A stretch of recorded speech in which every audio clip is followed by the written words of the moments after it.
come on in tight, yeah, come on in tight. All right, my name is Jeff Anderson, and I am the founder of the law firm Jeff Anderson and Associates.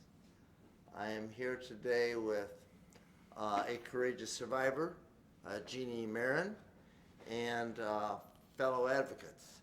And we're here today because we have just filed 3 more lawsuits on behalf of anonymous survivors against the Archdiocese of New York, and involving a very serious serial predator by the name of Edward Pipala. Pipala is deceased, but what is known is that for decades he was given license and permission by the Archdiocese and the top officials to continue one of the most predatory paths that we've seen any priest be able to walk in the state of New York. Why do we say it is so? We say it is so because we know from the history that has been revealed that this priest was at Cardinal Hayes High School in the Bronx in the late 60s. And we know, and it's documented, that he was reported in 1977 to the Archdiocese. And at that time, he had admitted having abused students at the school. And what did the bishop and archbishop then do? Quietly move him, send him to therapy, and not report or tell anybody what they do. And transfer him from Monroe Catholic High School in Staten Island to St. Joseph's in Croton Falls, where he continued his predation of kids. And some of those kids who have now sued under the Child Victims Act. We represent a total of 5 victims. We also know that while at St. Joseph's in Croton Falls, he's abusing kids, and he's moved again by the top officials to Sacred Heart in Monroe. And we also know, and in the documents revealed to the police when he's later arrested, that he maintains there a secret sex club in the basement of the parish. And he swears the kids to secrecy and to a promise to keep a secret code. Those kids never tell, as there's being abused by him, and even after he's arrested, they do not tell, and they cannot tell.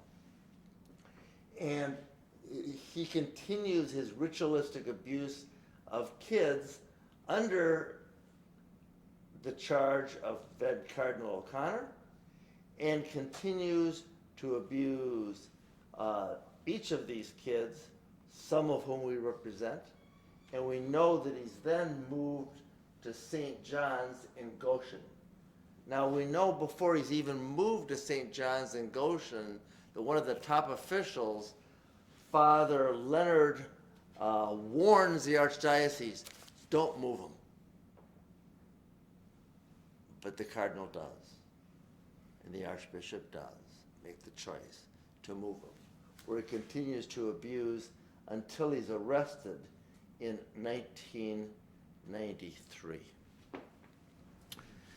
This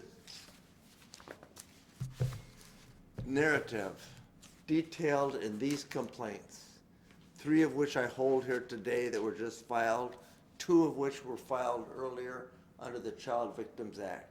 In each of these complaints, the survivor is not identified only as John Doe. But what we can identify today is that the Archdiocese, time and time again, deployed and made a conscious choice to use the playbook identified in the Pennsylvania grand jury as the playbook. Get the report, keep it secret, not report to the police, and move the priest and move the predator, so that in this case, when he's arrested, Pipala admits to abusing 50 kids. In 1993, he admits to 50. If he admits to 50, that means there are hundreds out there, some of whom were sworn to secrecy, all of whom suffered in silence, and now can do something under the Child Victims Act. And we stand today with Jeannie Marron. Jean Marron, please step forward. You are a survivor of sexual abuse in New York. You are an advocate, and you stand with us today, willing to share your story and why it is so important that survivors come forward knowing that they can remain anonymous, even though you've chosen to use your name here today and chosen not to be anonymous. So Jeannie Marron, please. Thank you.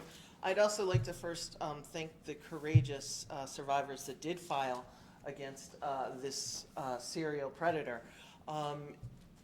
These kind of cases, exposing what they've done, how long they did it, the amount that they did it is incredibly important, because that's what's going to ultimately create change to hopefully stop future predators from getting away with it quite as easily, and from being protected by the Archdiocese of New York, which has happened clearly over and over again in this case. And I'm familiar with how these dioceses work and how the systems in the Catholic Church work to avoid responsible accountability, basically, because I was also sexually assaulted, raped, and exploited by pornography by a serial predator named James. At that time, he was James Vincent Haney. He has left the religious order in which he served, and he's back to using James A. Haney. And he too was a prolific abuser, and I encourage anybody who is or did experience any kind of abuse at the hands of this man, Father Pipala, or James Haney, come forward. I actually now live in one of the counties where this guy was prolific, so I'm glad to talk to any survivors. And as you know, Jeff just pointed out, you can do so anonymously. You can file as a Jane Doe, or a John Doe, or a J Doe. It can be gender neutral.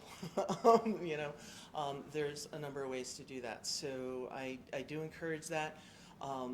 The system doesn't change. The system, the New York Archdiocese specifically, and the Roman Catholic Church discriminates against survivors. They do not equally reach out or assist survivors that report to them or try to report to them. It is a system that has only been responsive to actions like these, that has made them, forced them, because of public opinion, and I think fear of losing power and reputation, to make some positive changes for survivors. But they're not nearly enough, and they're applied inconsistently and in a discriminatory manner. So we need to keep pushing. We need more of the brave individuals like these five who have come forward for Father Pipala to reach out. There's people here that will help you. And Jeannie Marron, you're a survivor of predatory abuse by Brother Haney, who is also at Cardinal Hayes at one point in time. He's also alive and living in the Archdiocese currently. Yes. He has been exposed by you and others as a serial offender. And we stand here today because the practices employed are so grievously dangerous by the Archdiocese. And there are so many survivors of Pipala and others that were both sworn to secrecy and suffering in silence, that never could do anything, who fear they wouldn't be believed or sworn to secrecy, and are living in shame. Yes. And each of these survivors are now in their late 40s, 50s, and beyond.